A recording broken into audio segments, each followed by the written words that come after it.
अस्सलाम वालेकुम एवरीवन। आपके सामने नई वीडियो के साथ हाजिर हूँ। मेरी पहली वीडियो के ऊपर जो आपकी रिस्पॉन्सेस मुझे मिले हैं उसके लिए मैं बहुत शुक्रगुज़ार हूँ। ये आप लोगों की मोहब्बत है, आप लोगों ने वीडियो को लाइक किया है, उसको सब्सक्राइब किया है और उसको पसंद किया है। आज जिस बात की तरफ मैं आपका ध्यान दिलाना चाहती हूँ वो है अल्लाह ताला का शुक्र। हमें हर हाल में अपने रब का शुक्र अदा करना चाहिए। हमें शुक्र अदा करने के लिए किसी बड़ी कामयाबी, किसी बड़ी अचीवमेंट और किसी बड़ी खुशी का इंतज़ार नहीं करना चाहिए। हर हाल में अल्लाह का शुक्र अदा करते रहना चाहिए। हमें सीखना चाहिए कि हम अल्लाह का शुक्र कैसे अदा करें। अल्लाह ताला ने हमें बेशुमार नेमतों से नवाजा है। शुक्र अदा करने के लिए सिर्फ आप अपनी तरफ देख लें। अल्हम्दुलिल्लाह, हम हर रोज़ सुबह सेहत के साथ नींद से उठते हैं। अल्लाह तेरा शुक्र है। हम सोते हैं, हम खाते हैं, हम पीते हैं, हम जागते हैं, हम अपने हाथों से अपना काम करते हैं। तो क्या इन बातों का हम शुक्र अदा करते हैं? आइए आज हम लोग अपना एनालिसिस करते हैं। क्या इन ब्लेसिंग्स की तरफ हमारा कभी ध्यान जाता है? इनको तो हम फॉर ग्रांटेड ले लेते हैं। हमारे एक जानने वाले थे, एक दफ़ा उनका एक्सीडेंट हो गया। हम उनसे मिलने, उनकी इयादत के लिए जब हॉस्पिटल गए तो वो साहब लिटरली रोने लग गए और कहने लगे कि इतने सालों में अपने पाँव पर चलता रहा हूँ, लेकिन मैंने कभी अल्लाह का शुक्र अदा नहीं किया इस ब्लेसिंग का।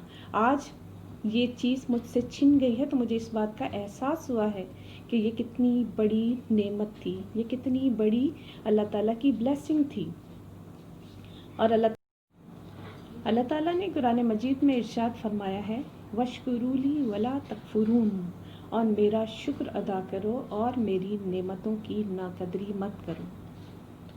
हज़रत मूसा अलैहिस्सलाम अल्लाह ताला के बहुत बरगज़ीदा नबी थे और वो अल्लाह ताला से कलाम किया करते थे। एक बार वो कोहे तूर पर जाने लगे तो दो लोगों से उनकी मुलाकात हुई।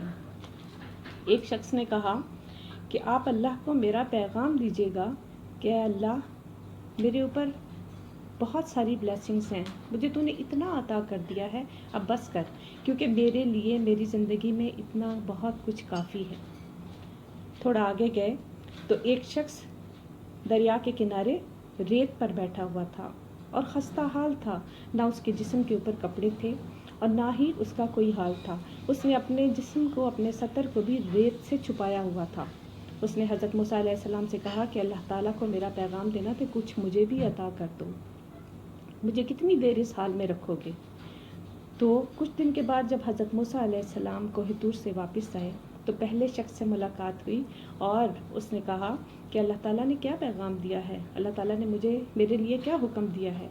हज़रत मूसा अलैहिस्सलाम ने फरमाया और कहा कि अल्लाह ताला ने तुम्हारे लिए हुक्म दिया है कि तुम मेरा शुक्र अदा करना बंद कर दो तो तुम्हारे रिस्क में कमी हो जाएगी। तो उस शख्स ने कहा कि मेरे रब ने मुझे इतना नवाजा है, ये तो मेरी अब आदत बन गई है कि मैं अल्लाह का शुक्र अदा किए बगैर नहीं रह सकता।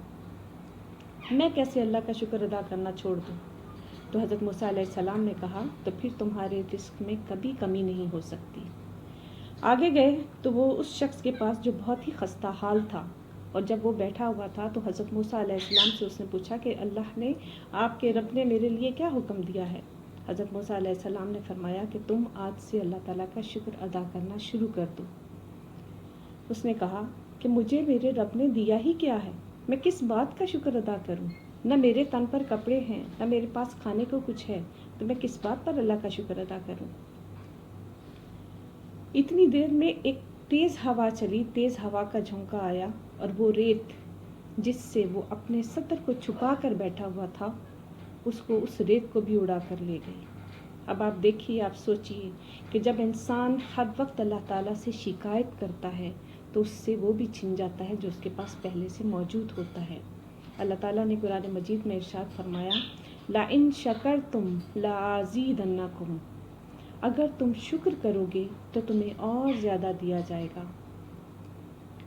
और मेरे दोस्तों, मेरे भाइयों, मेरी बहनों, आज से ये अहद करो, मुझसे ये अहद करो कि हर वक्त, हर लम्हे अल्लाह ताला का शुक्र अदा करोगे।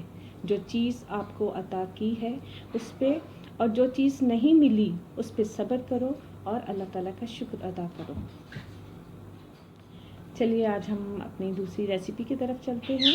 आज मैं आपको सिखाऊंगी घर में नमक पारे बनाने की तरकीब, जो एक बहुत अच्छा स्नैक्स है और चाय के साथ हम लोग ले सकते हैं, क्योंकि मेरे बच्चों को बहुत पसंद है, इसलिए मैं वक्तन फ़वक्तन बनाती रहती हूँ। मुझे बाज़ार से ख़रीदने की ज़रूरत नहीं पड़ती। तो आइए आज हम सीखते हैं कि हम उनको कैसे बनाएंगे। जी अभी आज हम लोग नमक पारे बनाने जा रहे हैं। ये नमक पारों की इंग्रेडिएंट्स हैं। ये देख लीजिए, ये वाला कप है जो मैंने 2.5 कप जो है वो मैदा लिया है, और इसमें थोड़ा सा आटा मैंने मिक्स किया है। और अब इसमें ये चीज़ें हम लोग ऐड करेंगे।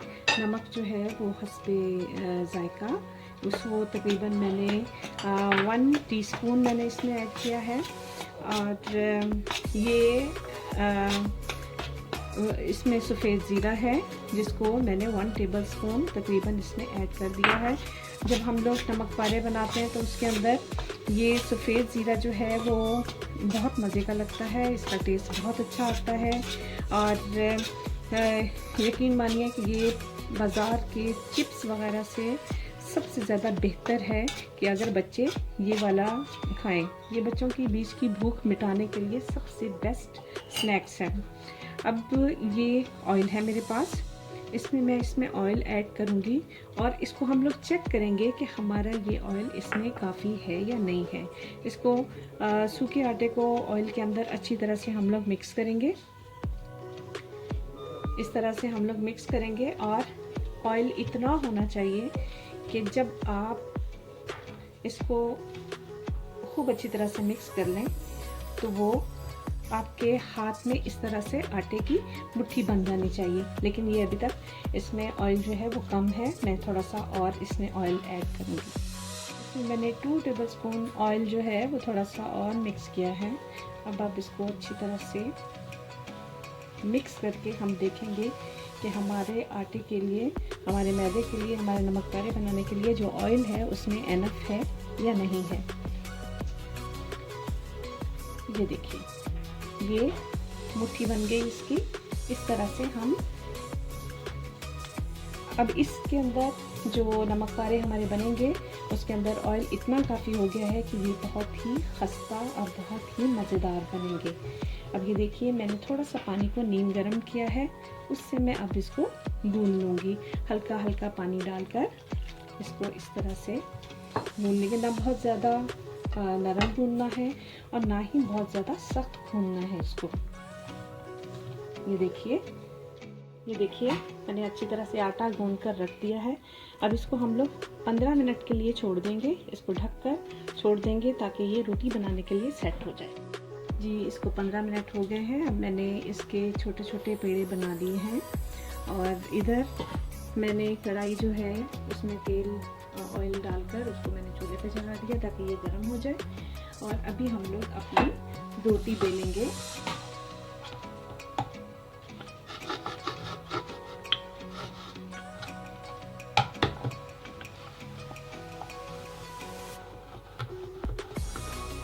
ये अच्छी तरह से अभी हम लोग इसको बेलेंगे ताकि ये बारीक रोटी बन जाए और हमारे जो नमक पारे हैं वो बहुत खस्ता बन जाए। रोटी बेलकर तैयार हो गई है। अब इसको काटने का काम है। जिस तरह से आप लोगों को पता है कि ये स्ट्रिप्स में काटे जाते हैं, ये देखिए इस तरह से हम इसको काट लेंगे।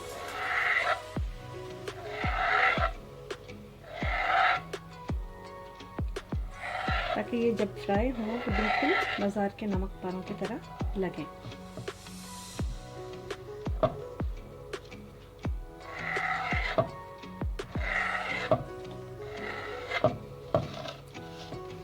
अभी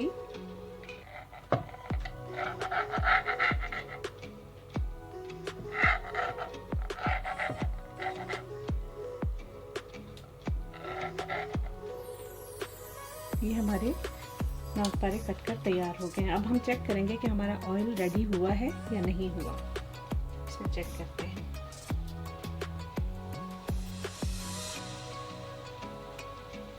देखिए जब ये ऊपर की सतह पर ऑयल सब ऊपर आ जाए तो इसका मतलब है कि आपका ऑयल जो है वो रेडी हो चुका है।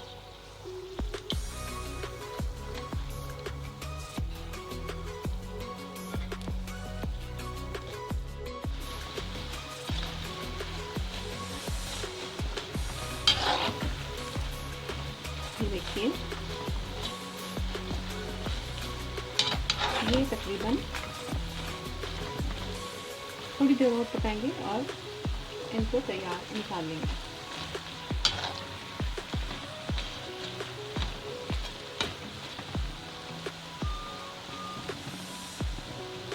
हमारे नमक तैयार हो चुके हैं। ये थोड़ा सा कलर लाइट है क्योंकि मुझे लाइट कलर पसंद है, इसलिए मैं इसका कलर लाइट ही रखती हूँ। अब इसको हम लोग छान कर निकाल लेते हैं और टिश्यू पेपर के ऊपर इसको रख दीजिए ताकि जो एक्स्ट्रा ऑयल है वो सारा इसमें से निकल जाए। और देखिए ये कितने खस्ता और कितने अच्छे बने हैं।